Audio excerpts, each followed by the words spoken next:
Hari ini kita masih membahas yang 4 dimensi, tapi saya melihat dari sisi lain, ya mudah-mudahan yang kemarin uh, Pak Agus bicarakan, ini belum dibicarakan. Gitu.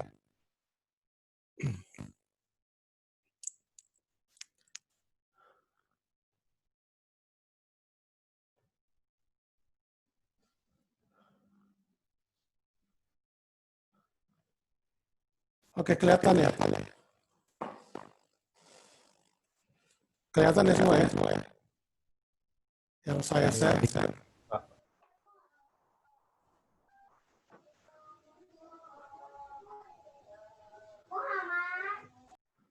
Oke.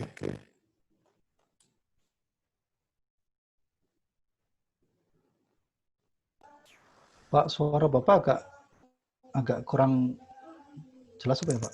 Saya nggak tahu apa tempat saya atau yang lain. Suara saya jelas nggak?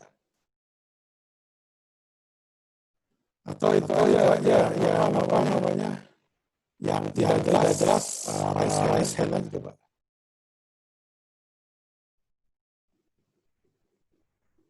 Bagus jelas nggak?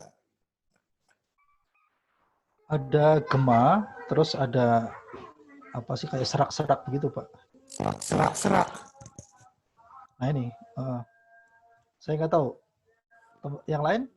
Kalau jelas gimana Yuda? Ya, Pak. Kurang jelas, Pak. Jelas.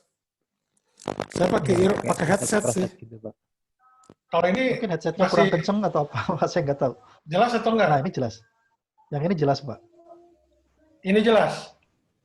Ya. Tapi saya kurang begitu dengar suara Anda. Justru kalau saya pakai headset lebih. Ini saya pakai headset. Sekarang jelas, Pak. Sekarang jelas. Ya, mungkin tadi ceknya kurang kenceng atau apa. Jadi begitu. Oke.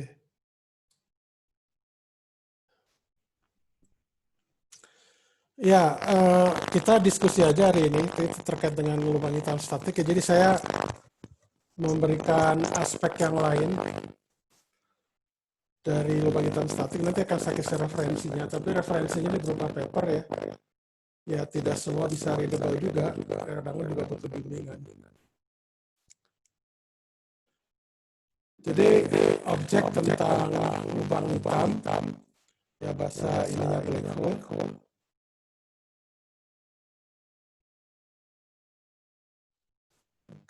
Ada yang ini lagi, ada yang baru masuk ya. Oke.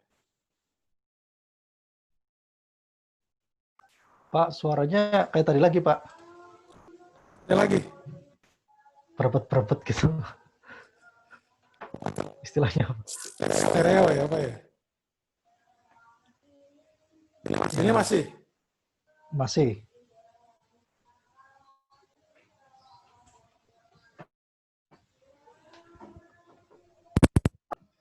Oke, jadi terkait dengan apa itu lubang hitam ya. Lubang hitam itu sebenarnya bukan hanya objek di teori relativitas Einstein, tapi sebenarnya sudah ada dulu sejak zaman mekanika Newton, yaitu teori Newton tentang gravitasi. Jadi kalau Anda lihat teori tentang gravitasi itu kan persamaan Poisson ya, yang bersifat statis dia gravitasinya. Nah, rho di situ adalah rapat. Jadi kalau di persamaan Poisson pada persamaan Newton tentang gravitasi itu kan del kuadrat V, misalkan V itu adalah potensial gravitasi, itu kan sebanding dengan rho, itu sumber di situ. Nah, sumbernya rapat masanya ketika dia itu sangat besar gitu ya, rapat massa sangat besar. Jadi kalau rapat massa kan secara definisinya kan adalah massa per volume. Jadi kalau massanya tetap tapi volumenya kecil, itu kan rapat massa sangat besar ya. Nah, rapat massa sangat besar itu bisa menjadi sumber medan gravitasi yang sangat kuat gitu. Nah, orang sekarang itu nyebut itu lubang hitam.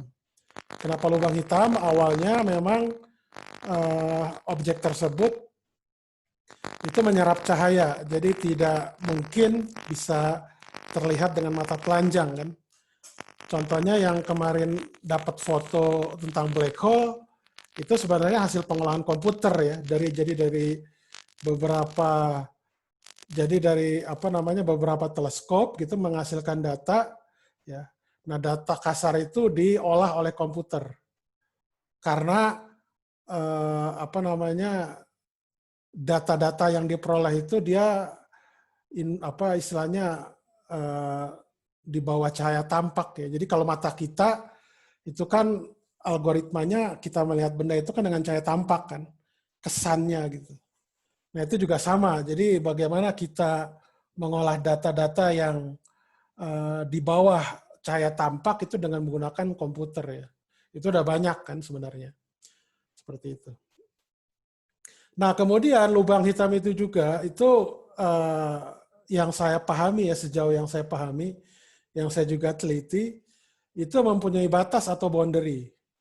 Kita nyebutnya itu adalah horizon atau event horizon, dan batas luar itu apa namanya boundary-nya atau batasnya. Nanti akan kita perjelas. Kemudian lubang itu juga lubang hitam itu juga dikarakterisasi oleh massa, ya, muatan listrik, momentum sudut, dan seterusnya lah. Jadi, tapi sebenarnya yang dominan ini adalah massa, muatan listrik, dan momentum sudut ya.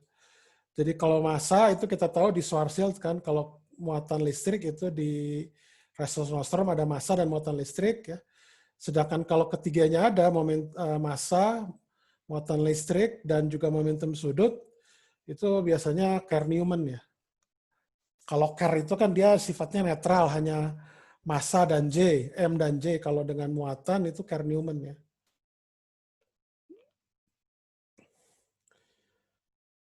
Nah, tapi yang kita batasi sekarang itu cuma yang statik, sehingga nanti yang kita bahas itu cuma memiliki massa dan muatan listrik. Kemudian lubang hitam itu juga mungkin Anda pernah dengar ya, ada yang disebut gundul, kayak saya bahasa Indonesianya, atau no hair, atau dia sebutnya berambut hair gitu. Maksudnya ini apa nanti akan kita perjelas.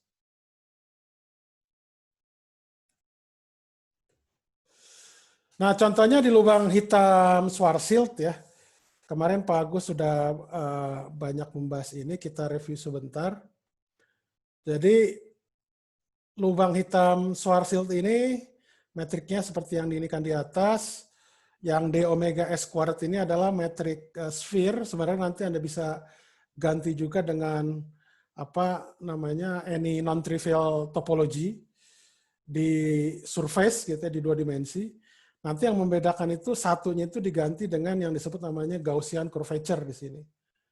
Nah itu bisa juga nanti kita bahas di situ setelah membahas mungkin Ressels-Nostrom ya, yang non-trivial topology.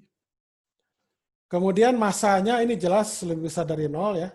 Ini juga memenuhi ketika kita ambil limit Newtonian, masanya harus lebih besar dari 0, dan nanti dari sifat kestabilan juga sebenarnya. Nah, kemudian di horizon-nya itu adalah ketika di RH sama dengan 2M ya. Jadi kalau kita lihat di sini R sama dengan 2M ini kan dia singular ya. Metriknya ini sebenarnya cuma singular koordinat ya. Karena kemarin udah dibahas kan Pak Agus ya, yang kalau nggak salah yang menghitung Kretschmann skalar ya. Kretschmann skalar itu adalah norm dari Riemann tensor. Udah ya, yang sebanding dengan R pangkat 6 ya.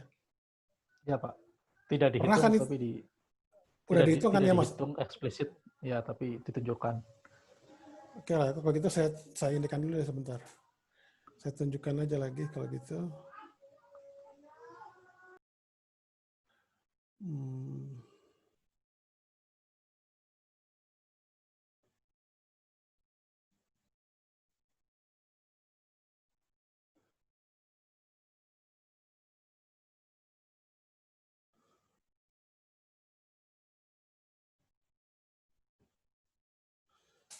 Oke, ini dari Anda bisa cari ini di internet ya. Lecture Note on General Relativity, ini Schwarzschild. Saya hanya pakai ini aja untuk di sini rasanya ada. Karena lebih jelas daripada Inferno ininya cetakannya.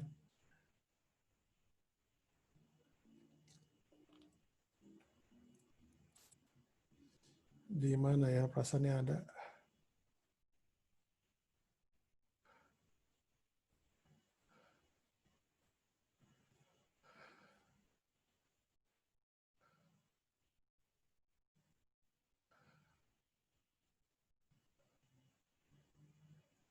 Aduh, perasaan pernah lihat ini ya. Sebentar.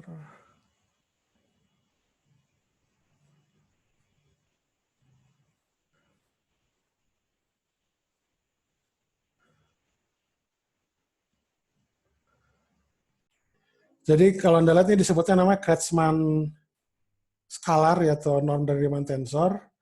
Itu untuk kasus Schwarzschild itu berbanding terbalik dengan 1/r pangkat 6. Jadi kalau RH-nya itu Anda lihat sama dengan 2M, ya ini tentunya tidak nol kan ya. Kenapa diambil Kretschmann? Karena di Schwarzschild kan Ricci tensornya 0. Ricci skalarnya apalagi kan 0 juga. Ya, jadi yang paling sederhana memang nanti yang dihitung itu Riemann tensornya, normnya. Gitu. Dan ternyata memang untuk yang secara umum, biasanya memang kita ngelihat ini, tapi juga ngelihat yang lain. Seperti norm Ricci tensor dan juga Ricci skalarnya, itu juga nanti akan kita lihat kegunaannya.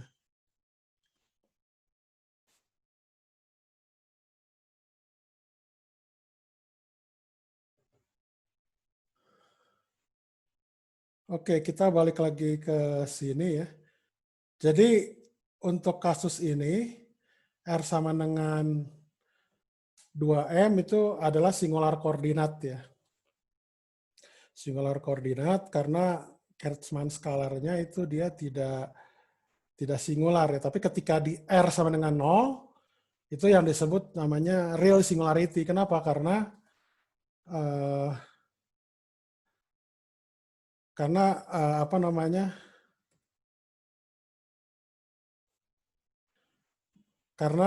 Riemann tensornya itu di R sama dengan 0 itu menjadi tak berhingga ya, atau meledak.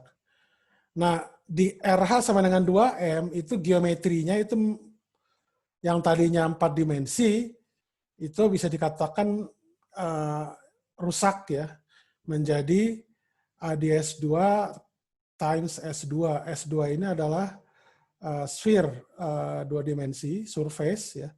ADS2 ini adalah anti de Sitter 2 dimensi. Jadi permukaan yang memiliki konstanta kosmologi itu negatif. Jadi itu namanya konstanta kosmologinya negatif itu anti de Sitter. Kalau positif itu de Sitter. Kalau dia tuh 0, kalau untuk di 2 dimensi dia jadi R2 gitu. Dan ternyata yang dibolehkan itu, kalau boleh saya sharing juga sebentar ya.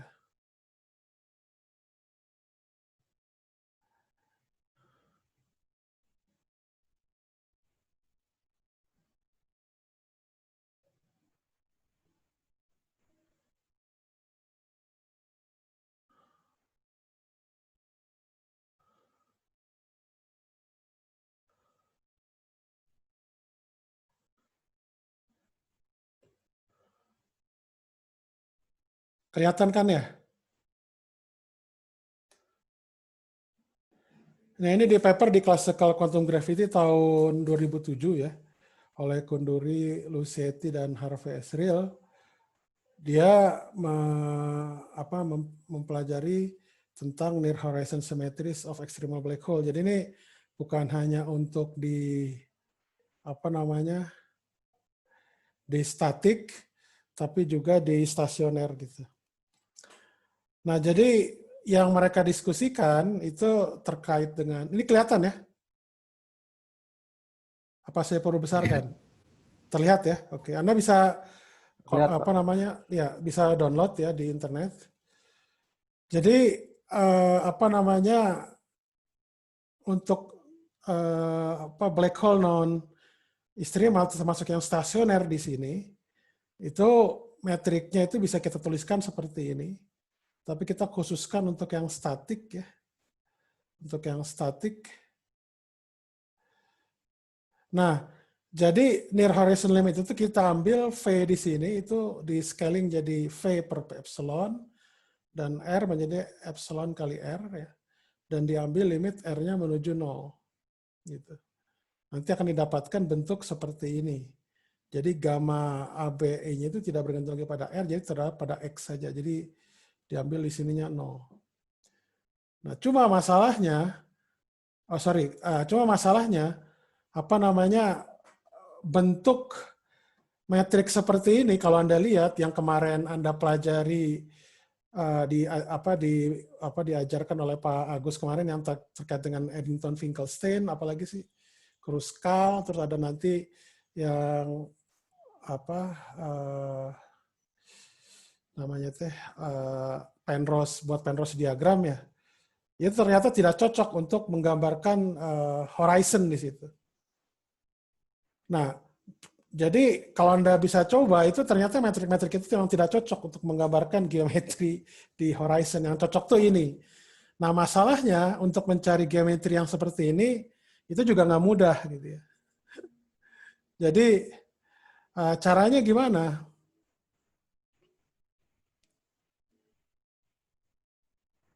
Tadi mana PowerPoint saya ya?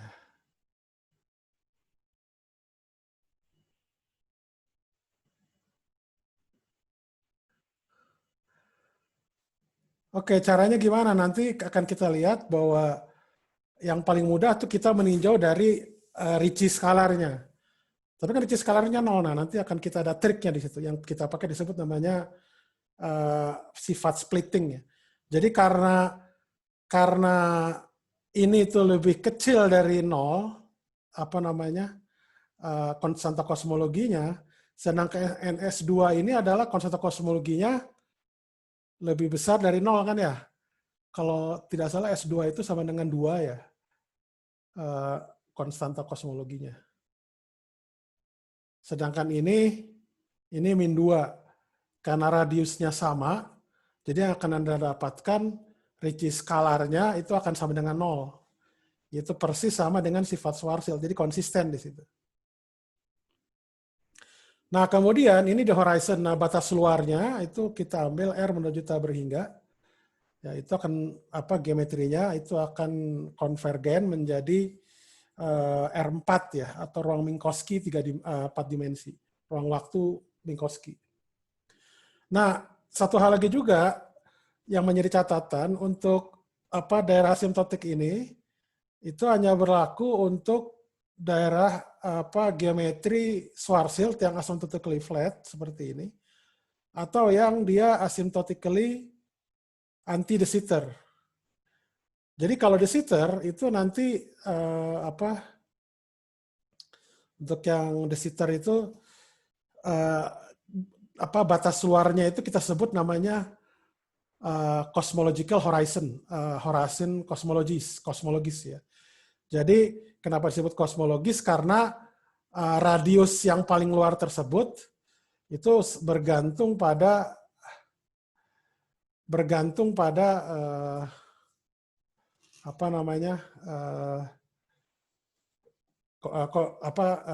konstanta kosmologinya. Kalau tidak salah RH-nya itu untuk RC di radius cosmological itu lambda sebanding dengan lambda pangkat sepertiga.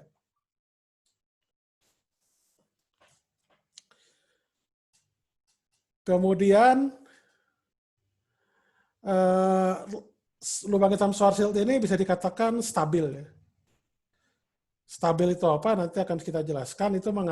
Jadi ide tentang kestabilan itu ada cukup banyak istilahnya ya, definisi ya. Tapi yang saya ambil itu yang menurut saya paling mudah dan ini termasuk yang paling awal tentang mendefinisikan stability. Sebenarnya nanti terkait dengan linear stability dari Einstein equation. Kemudian lubang hitam Schwarzschild ini bersifat gundul.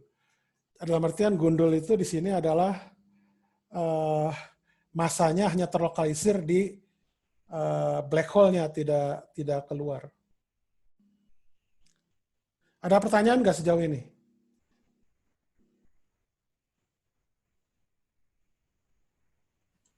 Izin bertanya, Pak. Ya, silahkan. Yang perkalian antara ADS2 kali S2 itu maksudnya perkalian apa ya, Pak? Produk, perkalian ruang. Jadi ini dimensi antara 2. dua ruang. ruang surface dua dimensi yang konstanta kosmologinya negatif dikali dengan sphere permukaan bola yang konstanta kosmologinya positif. Seperti perkalian Kartesian gitu ya, Pak.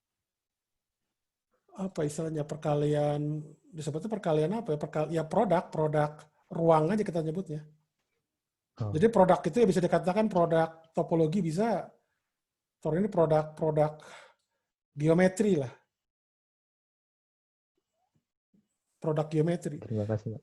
Ya, jadi sebenarnya gini, kalau Anda lihat nih, yang matriks Schwarzschild ini, kalau saya bagi dengan R kuadrat, saya kali luar dengan R kuadrat, ini kan sebenarnya geometri Schwarzschild ini kan konformal dengan sebuah geometri, surface dua dimensi dikali dengan S2 sebenarnya.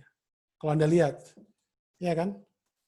Jadi R-nya dikeluarkan, R kuadratnya, gitu. Nanti kan semua ini dibagi R kuadrat di sini semua. Gitu. Nah, faktor R kuadrat di depan itu kan merupakan faktor konformal. Ya. Jadi artinya lubang hitam Schwarzschild ini konformal dengan sebuah geometri yang merupakan produk, yaitu produk dari surface dua dimensi dikali dengan S2. Gitu. Nah, kebetulan ketika di horizon, R-nya itu kan jadi konstan, jadi RH sama dengan 2M. Nah, ketika ini singular, ini memang tidak cocok koordinatnya dipakai. Jadi makanya nanti kita melihatnya menggunakan Ricci scalar gitu. Untuk melihat kenapa ini bisa jadi S2 gitu. Kalau untuk mencari koordinatnya, koordinat yang cocoknya tuh sulit gitu. Ada pertanyaan lagi?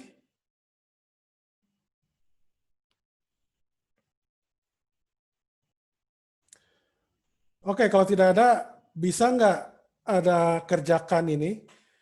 Jadi memang saya udah nyari ini untuk koordinat yang cocok di textbook, yang di Inferno ataupun di textbook. Itu mencari transformasinya sulit ya, yang cocok dengan paper tadi gitu. Jadi lebih mudah itu untuk menghitung Ricci scalar gitu. Nah, coba Anda hitung Ricci scalar untuk yang ini metrik surface ini. Kebetulan kan ini F-nya di sini seper F ya. Kemudian S2 itu Anda tahu kan metriknya ya. Anda hitung ininya. Nah, terus kemudian Anda hitung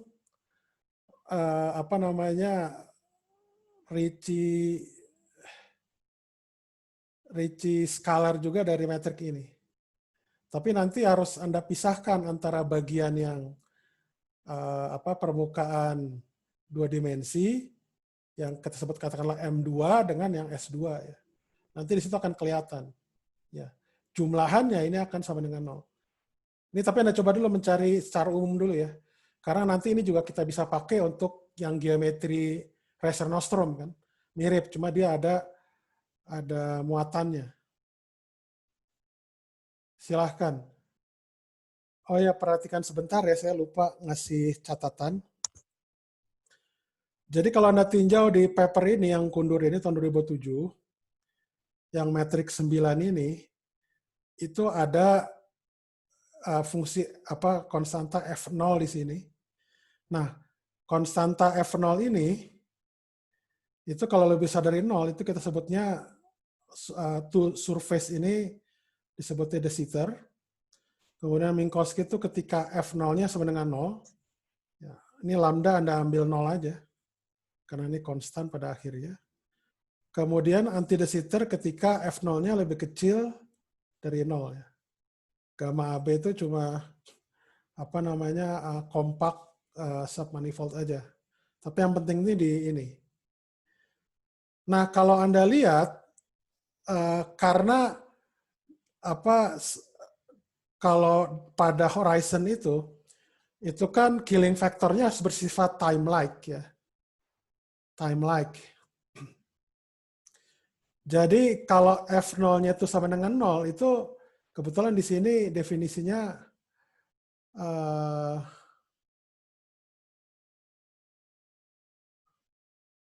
ininya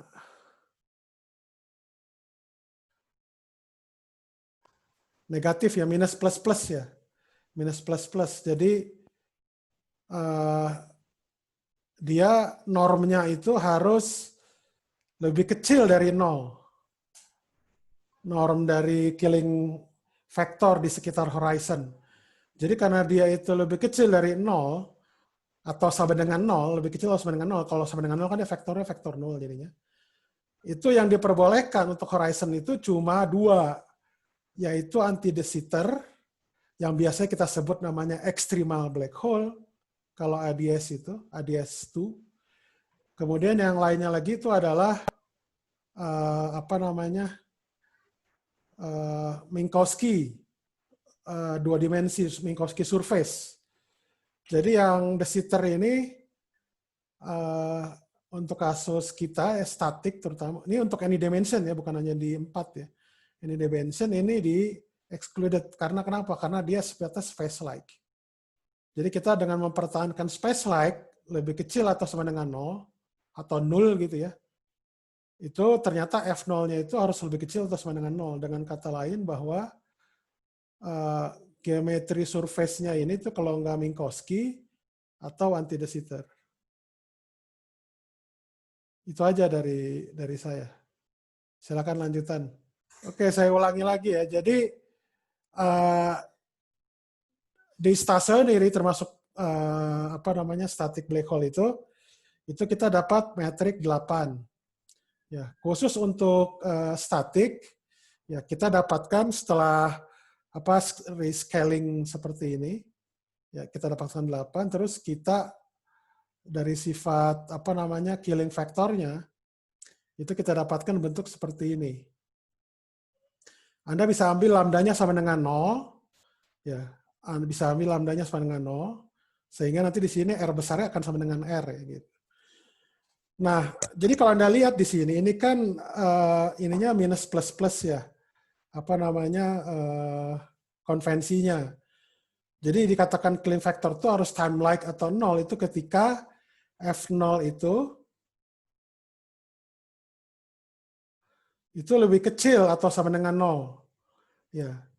Jadi dia killing factor pada horizon itu harus 0 atau time-like. Nah, karena dia harus bersifat fisis kan. Nah, ketika dia tuh time-like atau 0 itu berarti F0-nya kan lebih kecil atau sama dengan 0. Artinya yang dibolehkan untuk geometri 2 dimensi ini itu F0 sama dengan 0 dengan kata lain ini adalah Minkowski, atau F0 lebih kecil dari 0 dengan kata lain geometri 2 dimensi ini yang VR ini yang diparametrisasi oleh VR, koordinat VR, itulah anti de Sitter. Karena dia harus 0 atau time-like. Sedangkan de Sitter ini kan positif ya. Jadi nanti killing produk skalar atau kita mencari besar vektornya harus dia itu vektor killing atau 0 malah jadi vektor space-like dan itu kan tidak fisis. Makanya de Sitter di sini itu dia di exclude gitu ya. Jadi yang mungkin itu hanya anti de Sitter dengan Minkowski. Nah, anti de Sitter ini kita biasanya nyebutnya adalah extremal black hole, termasuk di dalamnya itu adalah Schwarzschild dan Reiser-Nordström. Selain itu adalah non-extremal yang kita sebut yang R1,1 ini yang Minkowski. Gitu. Oke, ada pertanyaan nggak tentang hal ini?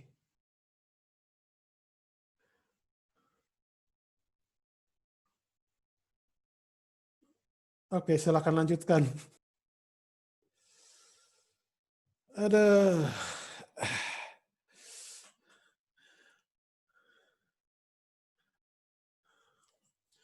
Jadi tadi, halo Pak Agus. Ya Pak. Ya, jadi tadi ya itu saya ketika ngadakan kuis itu pertama kali rada kacau gitu. Akhirnya pakai assignment. Akhirnya mereka yang nggak bisa upload ya akhirnya udah difoto, dikirim ke grader. Iya. Iya. Kadang-kadang kalau online gini memang nggak bisa yang cepet-cepet sih pada akhirnya ya. Maksudnya kalau yang makin banyak itu pasti banyak yang terlambat lah macam-macam. Gitu. Jadi memang saya kemarin juga ngasih tugasnya yang rada longgar sih. Walaupun nanti saya bisa tahu lacak mereka ngirimnya kapan segala macam gitu. Oh gitu. Jadi belum pernah yang saya adakan kuis mendadak saat itu belum pernah. Ya baru 2 pertemuan kan. Mungkin kalau kayak di Amerika sih, kalau internetnya cepat mah bisanya. Kecuali itu Pak, kalau kuis yang tadi saya bilang yang mereka tinggal klik-klik formulir itu loh, Oh, dirancang dulu. Tapi memang tadi pagi saya bikin soal juga agak lama sih, karena internetnya entry soalnya yang lama. jadi saya sebenarnya cuma ini doang. Tadi itu cuma ngasih pertanyaan kecil aja. Tapi ujung-ujungnya Pak ini nggak bisa gini. Jadi malah yang lebih ramai itu yang repot Pak mau nguploadnya gimana. Orang pertanyaannya Nah, juga kalau sederhana. ya paling gampang tuh di kelas notebook itu sih Pak, kayaknya mah. Karena dia nggak ketahuan kayak lagi upload, tapi begitu dia klik langsung synchronize gitu kan. Tapi ya sama aja internet juga sih. Aduh. Nggak, soalnya ya mesti ngulik ke MS Team. Aduh, saya udah males saya kalau ngulik-ngulik gitu teh. Iya. Pak, ini jawaban tadi yang hitungan yang diberikan ke mahasiswa sekarang ini saya simpan di channel kita ya Pak. Ada kan channel rahasia dosen itu di situ. Ya boleh.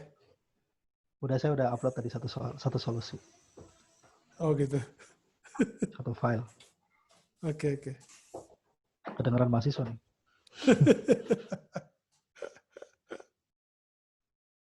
Aduh. Oh ya, channel khusus dosennya.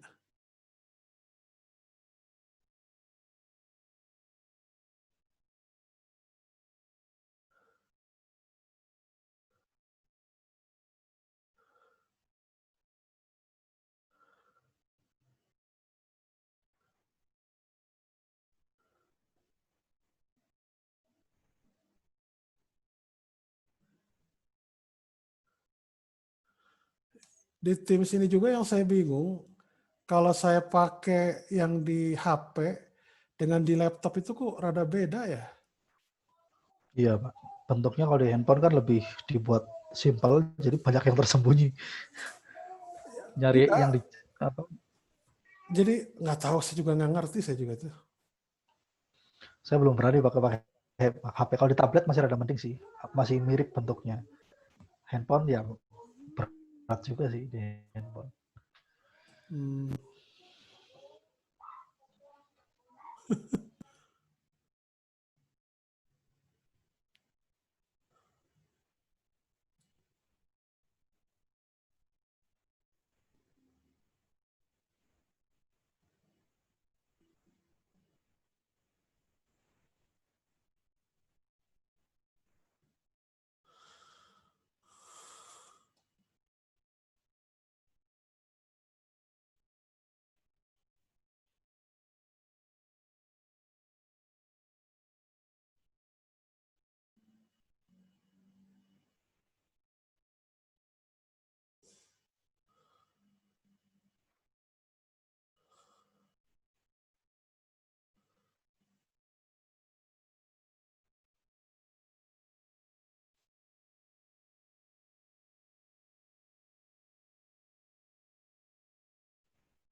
Pada udah selesai.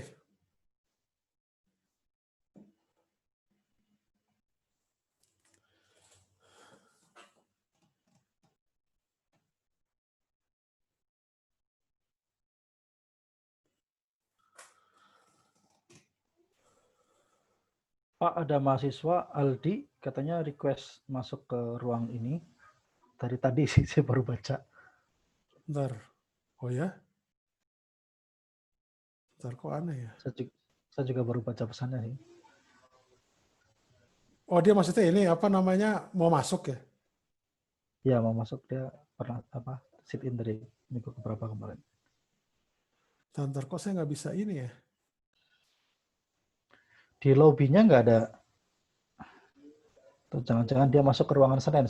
Soalnya tadi juga saya masuk ke ruang kuliah yang hari Senin sih sebelum kesini. Mana Dibilangin gitu? dibilangin yang hari Kamis gitu masuknya. Soalnya dia nggak ada. Ya. Kalau Oke. ada, ya saya ini karena kan ini Tadi pas saya masuk ke yang Senin tuh tulisannya hostnya lagi ada meeting di tempat lain. oh gitu.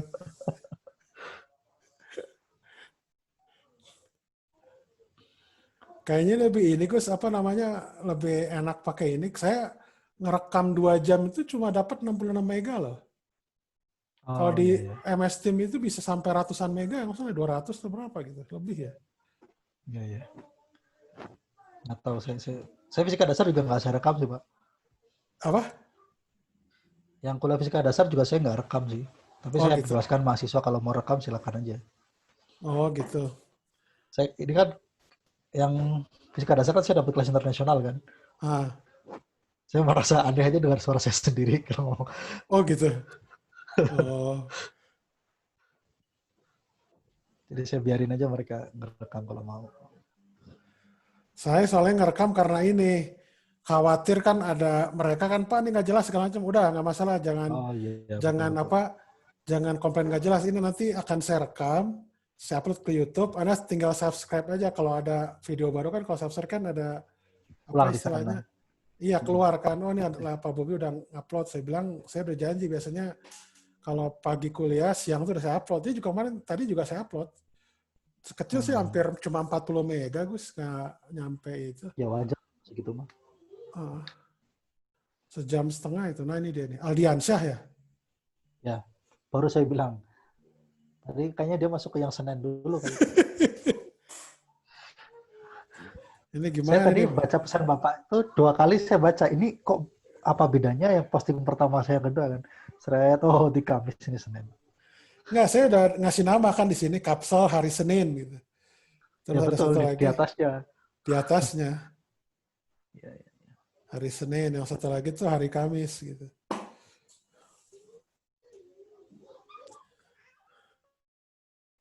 Aldiansyah, halo. Halo Pak. Oh, Anda sit in ya? Iya Pak. Tapi harus kerjaan soal juga itu teh. Iya ya. Soalnya mesti di-share lagi. Soalnya udah saya capture dan simpan di assignment, Pak. Oh, di assignment ya? Bisa Oke. dilihat di assignment. Di Ya, assignment di MS Team, coba Anda lihat. Anda udah masuk MS Team belum? Udah Pak. Ya udah, itu Anda lihat aja soalnya di situ. Udah Kumpulkan dicek. ya. Udah oke. Kumpulkan ya. Pak. Ah. Siap. Ini kan bisa paling open lambat book. jam 5 sore. Yang paling nyaman jam 5 sore lah. Ya pakai gini-gini tuh bisa jadi kongko juga ya. Tapi kongko pas kuliah gitu. Aduh.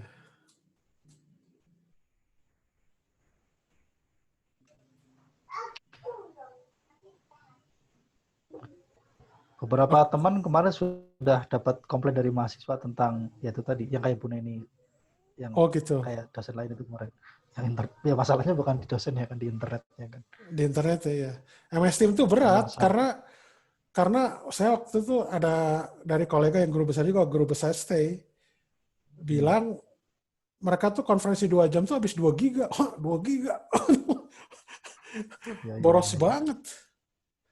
Kalau ya, karena MS Team itu kan perangkatnya lengkap sekali kan. Itu terlalu banyak. Kalau Zoom itu kan cuma untuk pertemuan. Jadi ya ringan hanya untuk keperluan itu.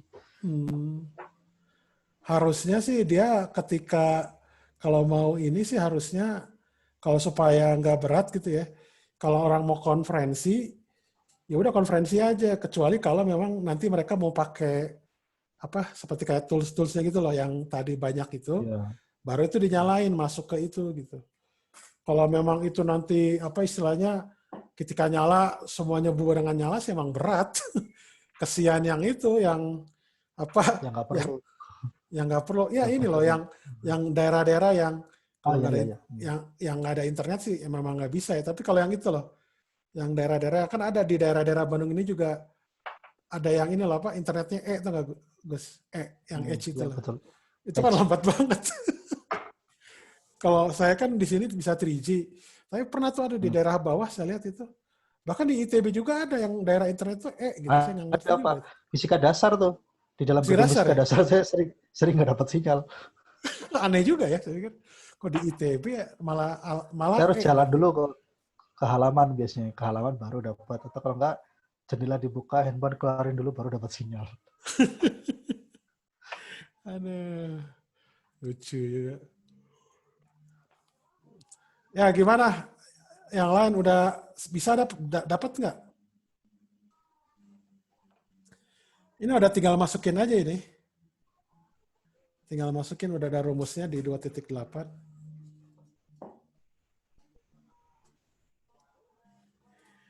Ini sebenarnya paper in progress ini teh. Yang non-minimal derivative coupling, Gus. Oh ya. Yang static. Cuma di ujung-ujungnya kan saya masukkan efek termodinamik gitu untuk cari kestabilan segala macam. Ya. Itu berakhir pada itu harus mecahin persamaan kubik. Aduh, saya juga masih bingung saya. Persamaan Itu kubik. kalau nanti medan skalarnya diidentifikasi sebagai apa atau gimana Pak? Jadi gini, kalau ini saya ceritain, ini ada sharing saya yang ini kan ya, yang static spacetime kan ya? Iya. Oke. HRD. Jadi kalau saya pecahkan ini akan jadi seperti ini dapatnya. Jadi V-nya itu dia seperti ini, medan skalarnya. Jadi, nah ini apa F dengan G-nya itu jadi seperti ini. Apa nih? Oh iya itu. Ya. Jadi F-nya itu, jadi ini ada fungsi BD. Jadi seperti ini. Tapi ini sih nggak masalah ya kalau pada level ininya. Tapi memang kalau mau dibuktikan apakah ada root-nya atau tidak, nah itu urusan lain itu. Jelas susah sih. Tapi kita anggap dia misalkan ada lah gitu. Misalkan ada gitu. Jadi bisa ini nggak Pak? Misalnya di kondisi tertentu dia tereduksi balik lagi ke entah Schwarzschild entah apa gitu. Nah ini yang menariknya. Ini ada suku ini nih di F ini yang di pesawat 3.9 ada 1 kurang epsilon eta lambda D. Lambda D itu konstan kosmologi yang dari teori yang dari ininya. Dari sini nih. Persamaan 2.1.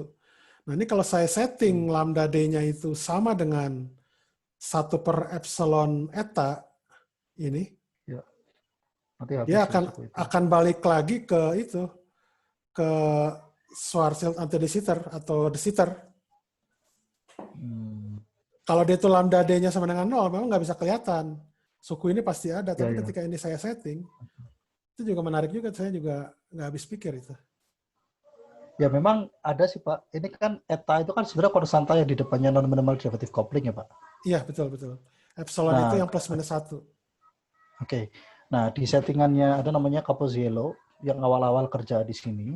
Itu kan mereka dulu mau menghubungkan antara konstanta kosmologi dengan konstanta yang couplingnya non-minimal derivative coupling itu. Oh, gitu. Epsilon sama eta atau mereka pakai kappa 1, kappa 2 kalau nggak salah. Iya. Dan pada akhirnya mereka nyatakan itu lambda sama dengan sekian kombinasi dari eta kappa 1, kappa 2 gitu. Capozziello namanya. Capozziello tahun berapa ya? Capozziello. Bisa ditulis saya chat ya. Oke, saya pakai chat Pak. Oh, chat.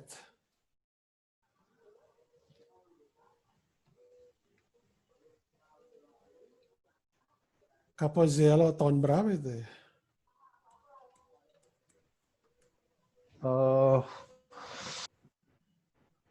2000-an gitu ya, atau 2000-an kalau nggak salah, 2000-2001.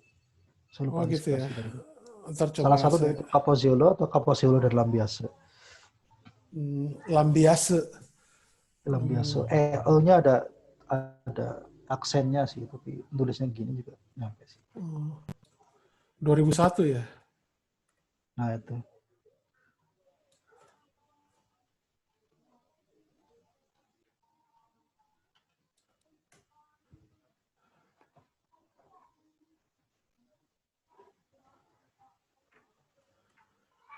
Oh, oke. Nggak, tadi saya mau mengirim pesan tapi kok nggak bisa itu.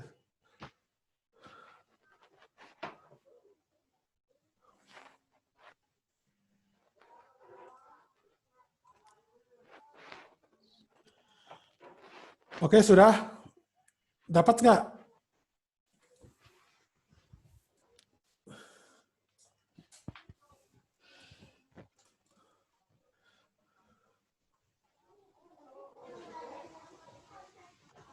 Partisipannya siapa aja nih?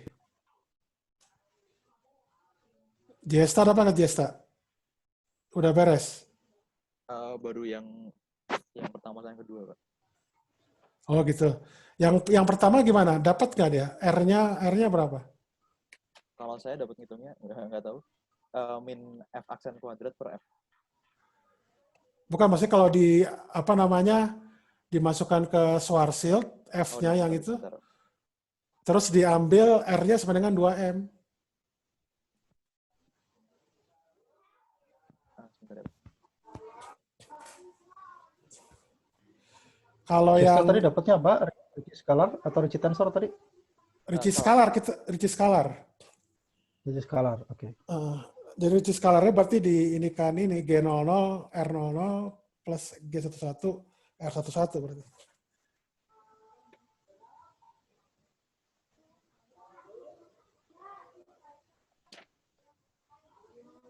Dapatnya apa Jesta? Skala kurvaturnya? Min F aksen kuadrat per F. Min F aksen kuadrat per F ya. Nah, ya nggak tahu betul. Kok saya dapatnya beda nih?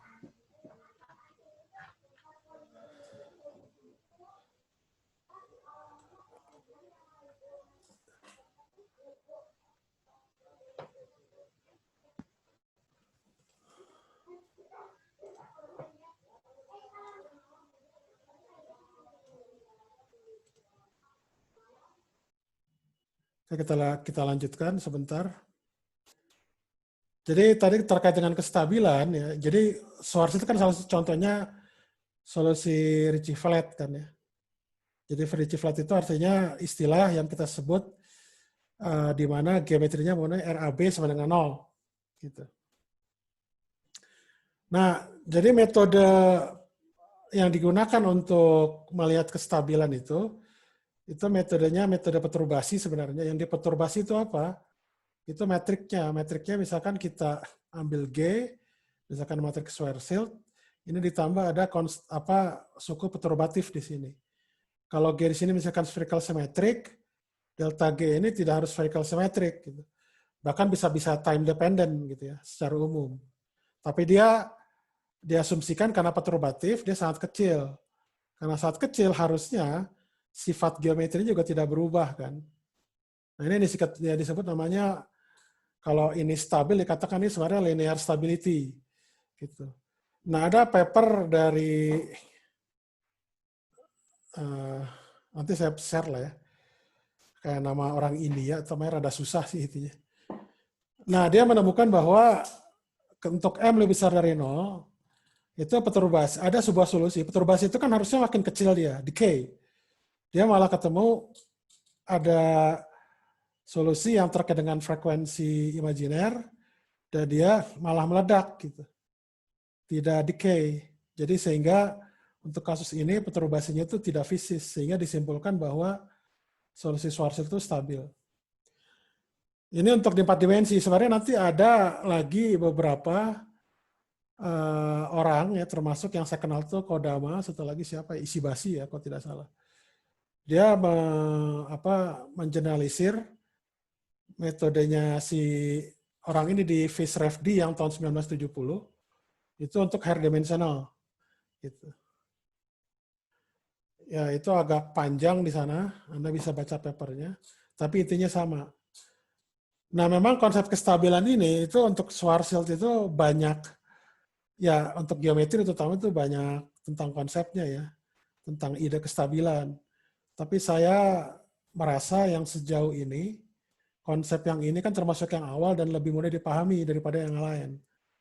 Yang banyak, belajar kestabilan itu contohnya seperti Davermos ya, Michaelis Davermos, kalau Anda lihat papernya itu rada susah pahamnya gitu untuk konsep-konsep kestabilan yang versinya dia gitu. Bisa jadi mungkin dia lebih apa istilahnya ya, tidak terlalu strict gitu, lebih luas gitu. Tapi karena luasnya jadi susah dimengerti gitu.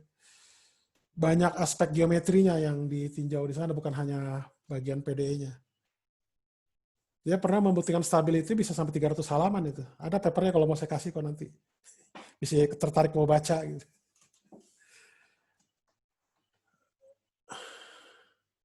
Itu tentang kestabilan. Nah, kemudian disebut gundul atau noher kita nyebutnya. Biasanya itu terjadi pada solusi vakum. Maksudnya noher itu apa? Jadi lubang hitam itu punya massa hanya terlokalisir di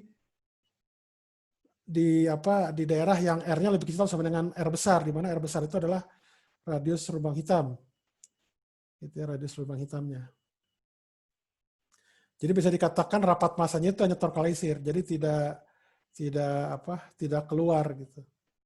Jadi ya memang betul dikatakan ini bisa dianalogikan kalau Anda punya bola yang benar-benar bola sempurna, ya bola itu kan botak kan, artinya tidak ada rambutnya, gitu. Nah kalau ada rambutnya itu jadi seperti ini. Nah biasanya nih solusinya solusi Einstein bukan vakum dia. Jadi dia misalkan ada medan skalar, misalnya yang paling sering itu medan skalar. Ada juga medan gauge, tapi solusi Reser-Nostrom itu yang termasuk gundul, bukan yang berambut. Gitu. Kenapa? Karena muatan listrik dan massanya itu terlokalisir sama. Di R lebih kecil sama dengan R besar. Gitu. Nah kalau di itu ada rambut, itu biasanya tadi. Jadi ada massanya tidak terlokalisir di radius ininya, tapi dia ada apa istilahnya ya? Ya ini rambut, yang dikatakan rambut ini. Jadi kalau kita ambil radius R tertentu, itu kan massanya tidak selalu berubah-ubah kan, tidak konstan, kita bergantung radius yang makin luar kita ambil, makin tahingga tentunya makin istilahnya ya jadi seperti ya tidak tetap gitu, bergantung pada R di situ. Itu makanya dikatakan tuh itu ada rambut kan. Itu juga sama analoginya, analogi seperti bola yang botak, Anda pasangi rambut. Massa bola itu kan berubah kan. Jadi massa bola yang tadinya botak ditambah massa rambutnya gitu. Jadi kurang lebih gitu. Ya itu tadi juga kita sama. Kita kan misalkan ada kepala botak. Ya. Kalau Anda hitung, Anda cukur rambut itu kan ada masanya. Walaupun masanya mungkin kecil, tapi kan yang jelas dia punya massa kan, tidak nol. Maksud saya gitu.